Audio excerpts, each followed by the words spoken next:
पुण्यातील वाढत्या गुन्हेगारीवरून काँग्रेस प्रदेशाध्यक्ष हर्षवर्धन सपकाळ यांनी भाजप आणि उपमुख्यमंत्री अजित पवारांच्या राष्ट्रवादीवर गंभीर आरोप केले आहेत। गुन्हेगारांना राजकीय पाठबळ मिळत असल्याचा त्यांनी दावा करत राज्य सरकारवर थेट निशाणा साधला आहे। ते अकोला येथे माध्यमांशी बोलत होते।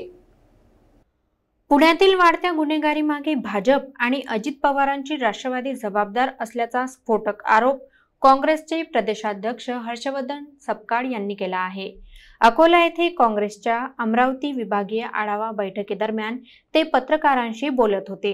सपकाळ यांनी स्पष्ट केलं की पुण्यात कोयता गँग आणि गुंडगिरीचं जाळं वाढतंय, मात्र या सर्व गुन्हेगारीला राजकीय आश्रय मिळत असल्याने गुन्हेगार अधिक बळकट होत आहेत। चंद्रकांत पाटलांच्या मदतीने गुंड निलेश घायावळ सारखे आरोपी वावरत असल्याच्या आरोपांवर त्यांनी प्रतिक्रिया देताना दंगेकरांनी केलेले आरोप आमच्या दाव्याला शिक्कामोर्तब करतात असं म्हटलं। तसंच मुख्यमंत्री फडणवीस यांनी आनंदाचा शिधा योजना बंद करून एकनाथ शिंदेंचं नाव पुढे येऊ नये म्हणून राजकीय डाव रचल्याचाही त्यांनी आरोप केला। याशिवाय बिहार निवडणुकीबाबत बोलताना भाजपला जनतेच्या रोषाचा सामना करावा लागेल आणि राहुल गांधींच्या नेतृत्वाखाली काँग्रेस मोठं जन आंदोलन उभं करेल असा विश्वास त्यांनी व्यक्त केला। सपकाळ यांनी पुढे स्पष्ट केलं की काँग्रेस पक्ष एकसंध आहे। सर्व वरिष्ठ नेते आपल्या सोबत असून महाविकास आघाडीची युती स्थानिक पातळीवर ठरवली जाईल। पुण्याच्या ससून हॉस्पिटलमध्ये ड्रग्ज विकणाऱ्या एका माणसाला पळून लावण्याच्या संदर्भामध्ये यापूर्वीच त्याचा पर्दाफाश हा झालेला असताना आता नव्याने ही जी माहिती आलेली आहे, ही माहिती हा सत्य जे आहे हे लोकांपुढे आणण्याचा हा भाग 2 आहे असं म्हटल्यास अतिशयोक्ती होणार नाही।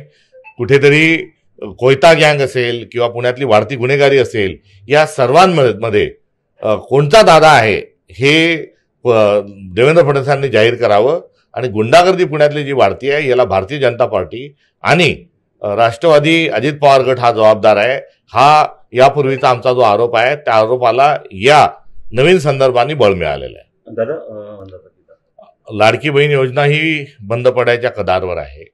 आनंद शिधा तर बंद केलेलाच आहे। आनंद शिधा हा आर्थिक कारणामुळे आणि आनंद शिधा गेल्यानंतर एकनाथ शिंदे साहेबांचं नाव कुठेतरी होईल म्हणून मुख्यमंत्री देवेंद्र फडणवीसांनी त्याच्यातली हवा काढून घेतली आहे। नाही, सर्व नेते सोबत आहेत। पक्ष सामूहिक नेतृत्वाच्या अनुषंगाने आम्ही पुढे घेऊन जात आहोत आणि यामध्ये बरीच भर अशी की खालचा जो कार्यकर्ता आहे हा मोठ्या उत्साहानं प्रत्येक पक्षाच्या कार्यक्रमामध्ये हिरिरीने सहभाग घेत असताना आढळून येते।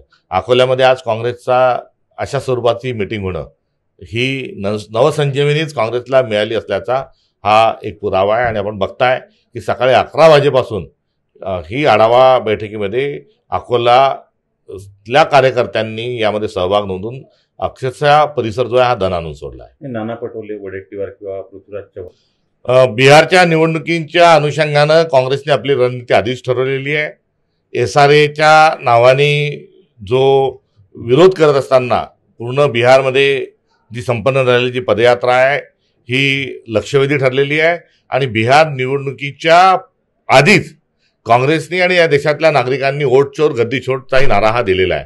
त्यामुळे बिहारच्या निवडणुकीत फार मोठे एक जनआंदोलन उभं राहिलेलं आपल्याला सगळ्यांना बघायला मिळेल आणि बिहारमध्ये भाजपला पळता पळता भुगी थोडी पडेल हे एकंदरीत चित्र आहे।